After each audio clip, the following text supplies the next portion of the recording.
The building was alive with voices. Bright lights shone down from tall glass ceilings. Suits and dresses moved like a flowing river across the marble floor. Laughter, clinking glasses, and the sound of people talking about power and success filled the air. It was the evening gathering at the university hall, where leaders, professors, and young executives came together to celebrate themselves. In the middle of this busy crowd, a janitor pushed his cart.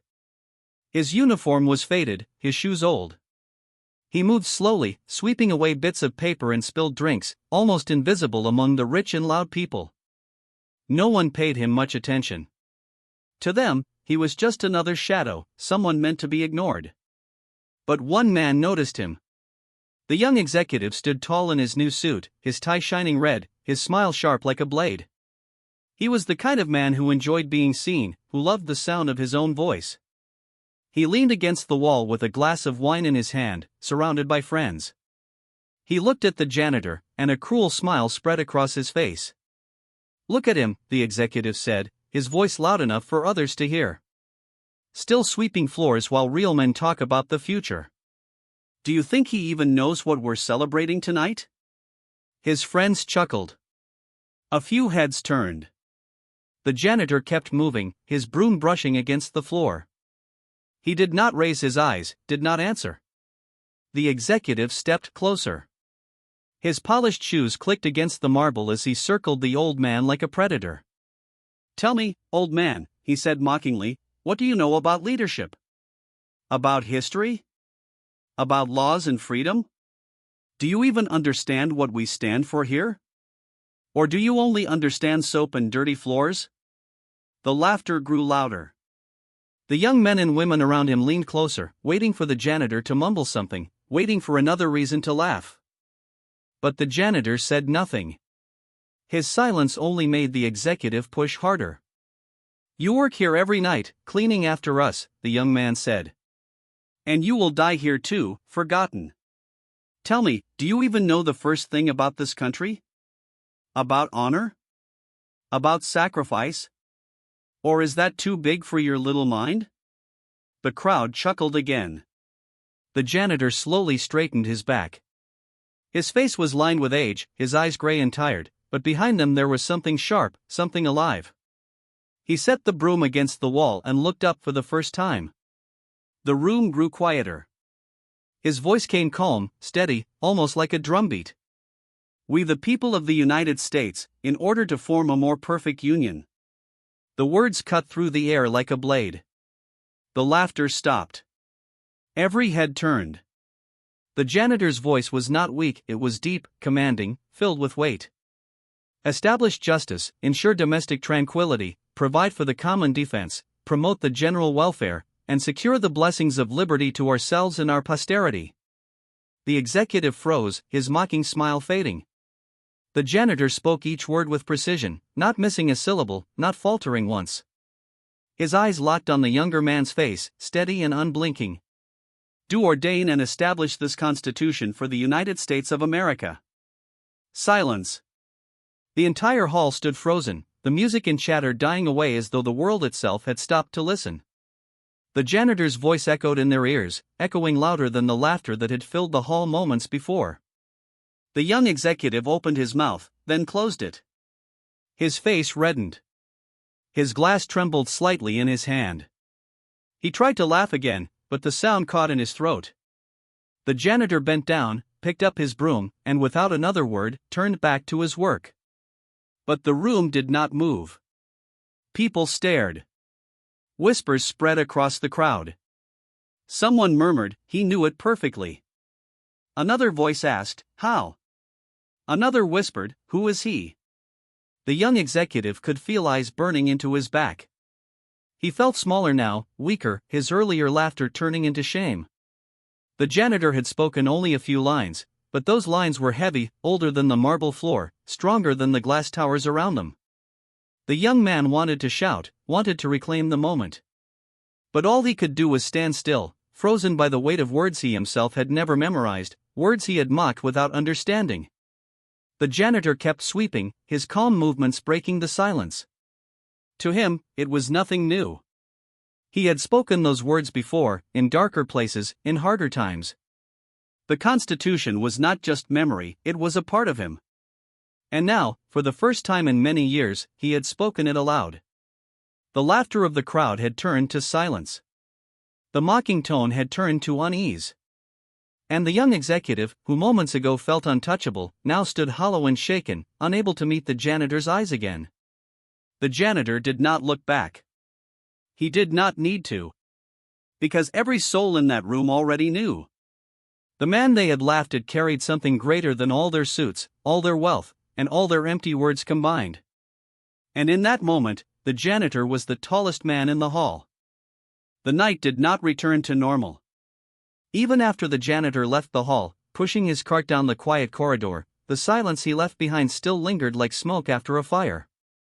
The music started again, the lights still glowed, and glasses still clinked together, but the laughter had lost its strength. Every time someone looked toward the place where the janitor had stood, they remembered his voice echoing in their ears, strong and clear. The young executive tried to recover his charm, but it no longer worked. His friends were quieter now. They whispered behind his back when they thought he could not hear. His smile was empty. He knew they were no longer laughing with him, they were questioning him, questioning why a man who swept floors knew more than he did. In corners of the hall, conversations changed. It was no longer about money or new projects. It was about the janitor. "Did you hear the way he spoke?" someone whispered. "It wasn't just memory," another answered. "It was passion. Like he believed every word." "Maybe he was a teacher once?" "No, no teacher talks like that. That was something else. That was lived." The young executive could feel it, the shift. His own arrogance had drawn attention, but now he was not the star. The old janitor, the man he had mocked, had stolen every eye and every thought. The executive clenched his jaw and drank, but the taste of wine was bitter. Meanwhile, down the long empty hall, the janitor pushed his cart slowly. The night air felt cooler against his skin. His back ached, his legs were tired, but none of that mattered. He had not planned to speak those words tonight. They had simply risen out of him, pulled by the young man's cruel voice. He had stayed silent for years, hiding his knowledge, hiding his past. But something inside him refused to stay quiet this time. As he wheeled his cart into the service area, away from the noise, he let out a long breath. He remembered holding that small, pocket-worn booklet in his hands decades ago. He remembered dirt, smoke, and gunfire. He remembered nights in the mud, reading the Constitution by dim flashlight while shells exploded in the distance. It had kept him steady. It had reminded him why he fought, why he survived. Now it had betrayed his silence. Back in the hall, the whispers grew louder. A group of students gathered, curious and restless. They were young, ambitious, but something about the janitor's calm voice had struck them. They wanted answers. Maybe he was in the army, one of them guessed. Maybe he was a lawyer who lost everything, another said. What if he was part of government, someone added with wide eyes. Then why is he here, sweeping floors? Questions circled like vultures. No one knew the truth, but everyone wanted to. The mystery of the janitor was more powerful than the speeches, more powerful than the expensive suits or the shining chandeliers. The young executive could not stand it. His pride burned. He left the hall in anger, his shoes loud against the floor. He wanted to find the old man, to demand answers, to crush the whispers before they drowned him. But by the time he reached the service corridor, the janitor was gone. The cart was gone. Only silence remained. He clenched his fists. He told himself it didn't matter. But deep inside, it did. The janitor's words echoed in his mind, each line heavy and alive. For the first time, he felt small in a building he had always believed he owned. The janitor, meanwhile, sat alone in a small room where no one visited. A single bulb hung above his head, humming softly. He took off his gloves and rubbed his tired hands. In his pocket, he carried nothing now, no booklet, no medals, no proof of what he once was. All of it had been left behind long ago. Only the memory remained. And memory was enough. But the world he had tried to stay invisible in no longer wanted to let him vanish. The next morning, the story spread faster than gossip usually does.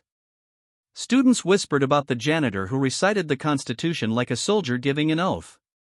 Professors wondered aloud if anyone had ever asked about his past. Even security guards looked at him differently as he walked through the halls with his mop and broom. Some nodded in respect. Some stared in confusion.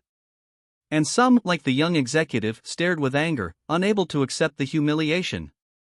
One young student, however, could not let it go.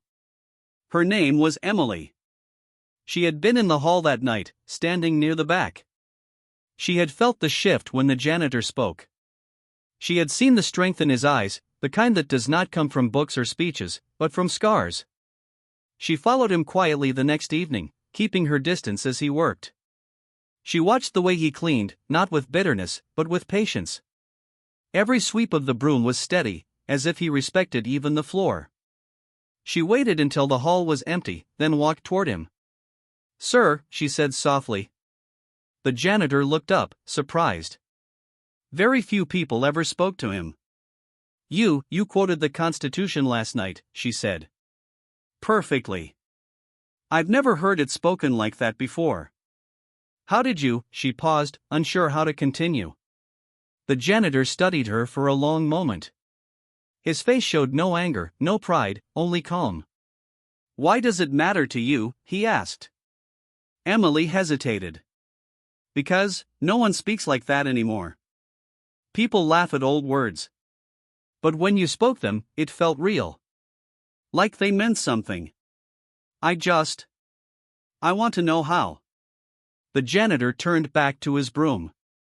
His voice was low when he answered. "Because I carried those words when I had nothing else. Because they were written in blood before I ever spoke them. Because without them, I wouldn't be standing here at all." Emily's eyes widened. She understood only pieces of what he meant, but it was enough to spark more questions.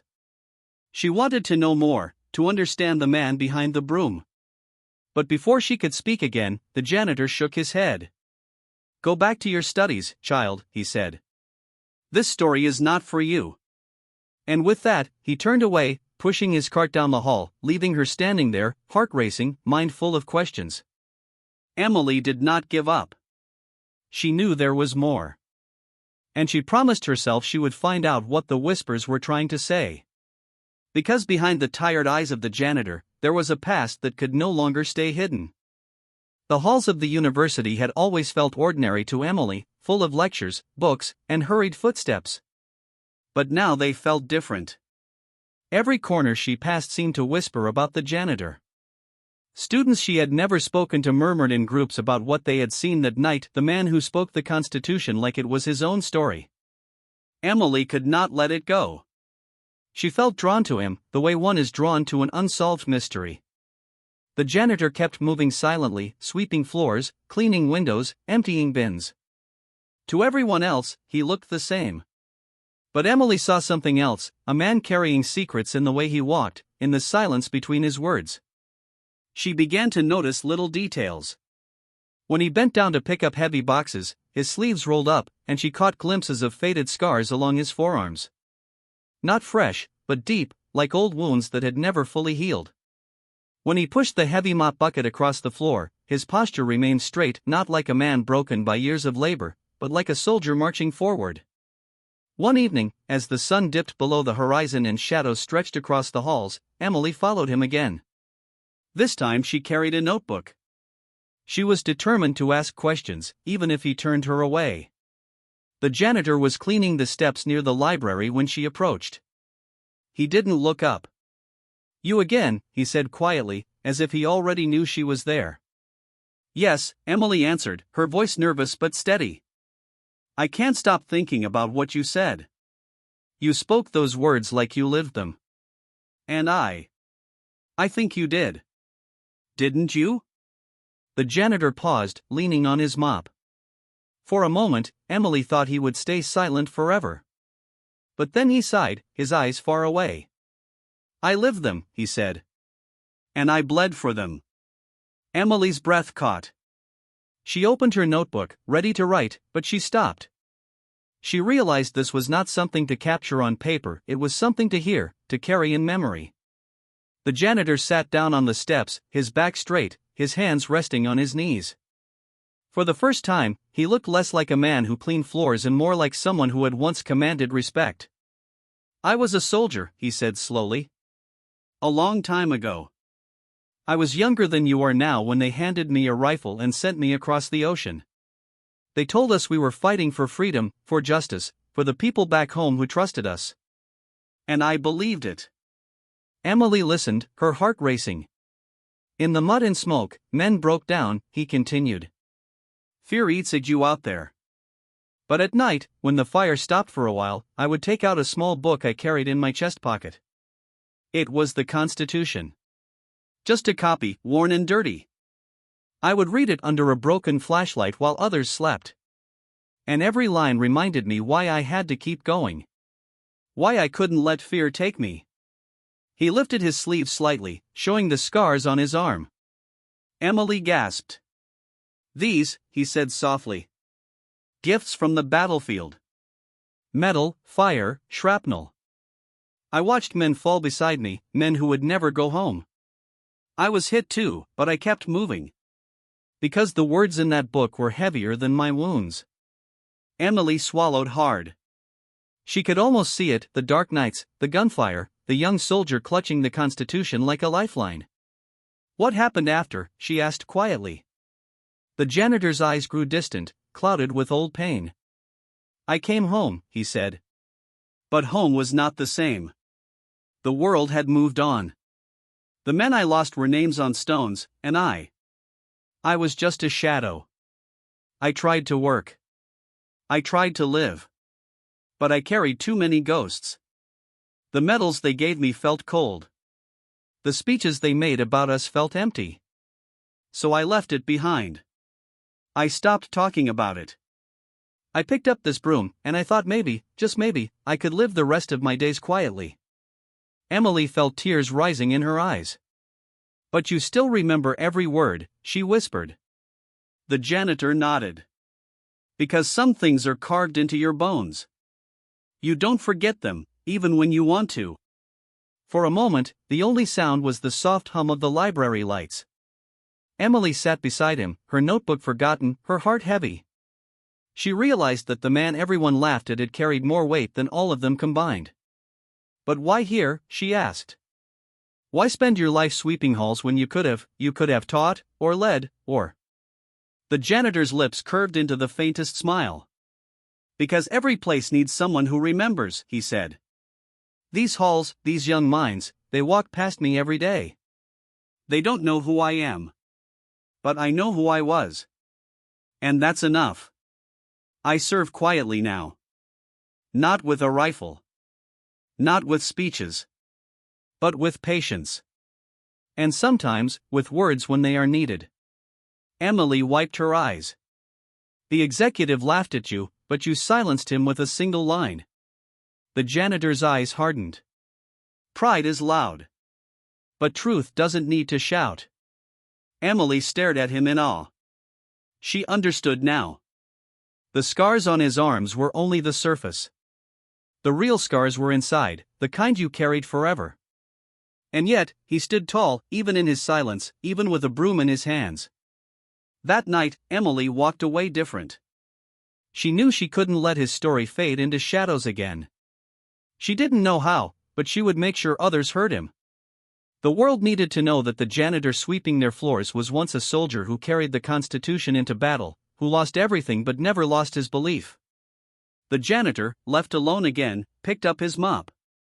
His face was calm, but his hands trembled slightly as he worked. Speaking of the past had cost him more than he showed. But deep inside, a small part of him felt lighter. For the first time in years, someone had listened. And perhaps, he thought, it was time for the whispers of his past to become more than whispers. The campus buzzed with quiet rumors now. For days after that night in the hall, the janitor was no longer just a shadow in the corner.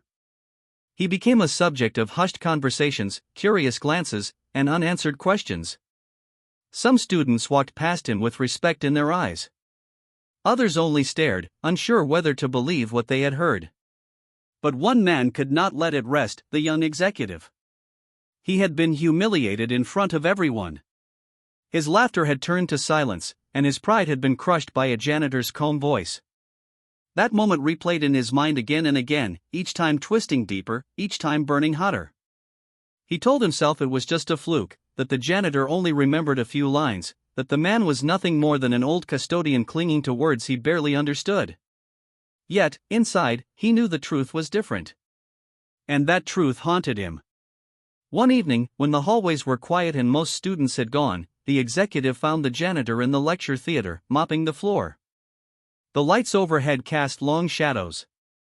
The room smelled faintly of dust and cleaning chemicals. The janitor moved slowly, steady as always, as if nothing in the world could disturb his rhythm. The executive stepped inside, his shoes striking against the tiled floor. "We need to talk," he said sharply. The janitor looked up, his eyes calm but tired. He didn't speak, only leaned on the mop handle, waiting. "You embarrassed me," the young man began, his voice tense. "In front of everyone. Do you realize what you did?" The janitor tilted his head slightly. "I only spoke words you should have known yourself." The executive's jaw tightened. "Don't you dare lecture me. You think quoting a book makes you wise? You're nothing but a janitor. You spend your life cleaning up after people like me. People who actually matter." The janitor did not flinch. His silence stretched, heavy, until it forced the executive to continue. "Tell me," the younger man pressed, "why do you cling to those words? Why do you act like they mean something more? They're just history. Old papers written by men who lived long before us. Why should we care? Why should you care, when you've lost everything?" The janitor's eyes hardened. He stepped closer, the mop set aside. His voice, when it came, was low but carried through the empty hall like thunder. "Because those words are not just ink on paper. They are blood. They are sacrifice. They are graves lined in rows, young men buried far from home, their names fading in the wind. They are promises made by people who believed freedom was worth more than their own lives. Do you think that dies with time?" The executive faltered, but his pride would not allow him to yield. Easy words from a man hiding behind a broom. "If they mattered so much, why are you here? Why aren't you in some high office, teaching, leading, changing the world? You speak of sacrifice, what did it bring you? Nothing. You sweep floors while the rest of us rise higher." The janitor's gaze was sharp as steel. "You think rising higher makes you greater? No. I have seen men rise high only to fall harder because they stood on nothing but pride. I clean these floors because it is honest work. Because even the lowest work has dignity when done with respect. And because no one else will remind men like you that power without principle is nothing." The executive's face turned red. His chest rose and fell as he tried to find words. For the first time in his life, he was not winning an argument. He felt like a boy again, standing before a teacher whose lesson cut deeper than any wound. "You don't understand," he shouted finally. "You talk about dignity, about sacrifice, but all it brought you was pain. All it left you with is scars. Why should I respect that?"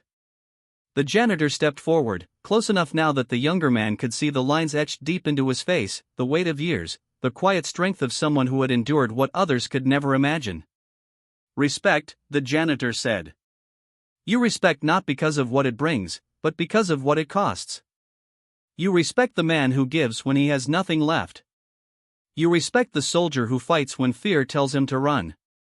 You respect the mother who works 3 jobs so her children can eat. You respect the quiet, the unseen, the forgotten, because they are the foundation under your polished shoes." The words hit harder than any strike. The executive's mouth opened, but no sound came out. His hands trembled slightly at his sides. The janitor turned away, picking up his mop again. "You ask me why I cling to those words. The answer is simple. Because if men like me forget them, then men like you will destroy them." Silence filled the hall. The executive stood there, his pride cracking like glass. He wanted to fight back, but every sentence he tried to form broke apart under the weight of the janitor's truth. For the first time, he felt the hollow emptiness of his own ambition. The janitor moved the mop slowly across the floor, his back turned, as if the conversation was finished. But the younger man couldn't move. His throat was tight. His chest felt heavy. He had come to prove himself stronger, smarter, greater, but instead he felt stripped bare. At last, his voice came, quiet, almost broken. "Why didn't anyone tell me?" The janitor did not look back. "Because no one listens when they are busy laughing." The executive lowered his head. For the first time, shame, not anger, burned inside him. He realized that all his wealth, all his charm, all his arrogance could not erase the truth he had just heard. And as he left the hall that night, the words of the janitor echoed in his mind, haunting him more than any laughter ever could. Days passed, but the university could not forget. Students who had only cared about grades and careers now found themselves whispering about the janitor in quiet corners. Professors who had dismissed him as invisible now nodded when he walked by. Even the guards, who once treated him like furniture, gave small signs of respect. But for the young executive, the whispers were knives. He had lived for attention, for praise, for admiration.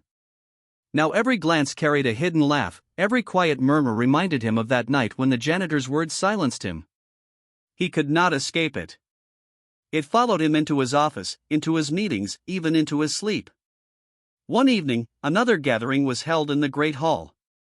The chandeliers glowed, the music played, and the same polished crowd filled the space.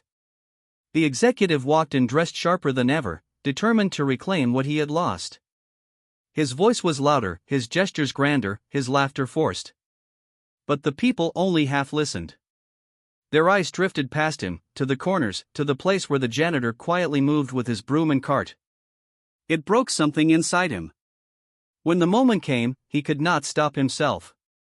His voice cut through the music as he turned toward the janitor. "Tell us again, old man," he called, his smile brittle. "Tell us about your precious Constitution. Maybe we'll all clap for you this time, like children around a storyteller." The crowd froze. Murmurs rippled. Some looked away in discomfort. Others leaned forward, sensing what was coming. The janitor stopped sweeping.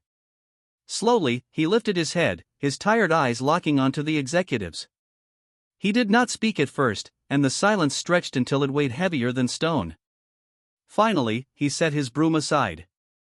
He stepped forward, not rushing, but steady, each footstep echoing across the polished floor. When he reached the center of the hall, he stood tall, shoulders straight, his back no longer bent by years of work. His voice rose, not angry, not loud, but deep and steady, carrying the weight of memory. "We hold these truths to be self-evident," he began, quoting again. "That all men are created equal, that they are endowed by their Creator with certain unalienable rights." The hall was silent. Glasses froze in hands, conversations died mid-sentence. The janitor's voice was not just repeating lines, it was breathing life into them, as if the words themselves had been carved into his bones. That among these are life, liberty, and the pursuit of happiness. Some students blinked back tears. A professor lowered his head, ashamed of how easily he had forgotten the weight of those words.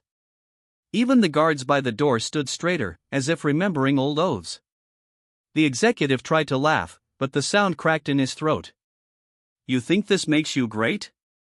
You think words can wash away what you are? You're still nothing but a janitor." The janitor turned to him, his eyes sharp as steel. "Yes," he said firmly. "I sweep floors. I take out trash. I clean after you. But I have lived the meaning of those words while you only pretend to understand them. I carried them into fire. I held them while brothers fell beside me. I bled for them when the world went dark. Tell me, what have you ever given for them?" The words struck like a hammer. The crowd gasped. The executive's face went pale. His lips trembled, but no sound came out. For the first time, he looked small in the grand hall, smaller even than the man holding a broom. The janitor continued, his voice shaking now not from weakness but from the weight of memory. Do not laugh at me because I clean. This work is honest. This work feeds me. And I will never be ashamed of it. But shame belongs to those who rise high and forget the ground they stand on. Shame belongs to those who enjoy freedom but never respect the cost. Tears glistened in the eyes of some students. A woman covered her mouth, her breath unsteady. The crowd was no longer mocking, it was listening, every soul bound to his words. The executive dropped his glass. It shattered on the floor, the sound loud in the silence. His knees shook, and for a moment, he thought he might fall. His pride, his arrogance, his charm, all of it was nothing against the quiet power of truth. The janitor's voice grew softer, almost breaking. I have scars that will never fade. I have nights I cannot escape. But I still stand. I still serve. And I will keep speaking these words until someone, anyone, remembers what they mean. The hall erupted, not with laughter, not with chatter, but with silence deeper than any before. The kind of silence that carried respect. The executive could not bear it. He turned and stumbled toward the door, his face red with shame, his chest tight with something he had never felt before, the weight of his own emptiness. As the doors closed behind him, the janitor bent slowly, picked up his broom again, and returned to work. He did not bask in the silence. He did not expect applause. He simply cleaned, the same as before. But everyone who remained knew they had seen something rare, a man who stood taller with a broom in his hand than others ever did with crowns on their heads. And in the quiet of that night, the breaking point had come, not just for the executive, but for everyone who had forgotten what dignity truly meant. The next day, the whispers spread like wildfire. What had begun as curiosity had now become a story the whole campus carried. Professors in their offices spoke of it with hushed voices. Students in the cafeteria leaned across tables to retell the janitor's words as if they were gospel. Even the staff who had long ignored him now greeted him with quiet respect. But the janitor himself remained the same.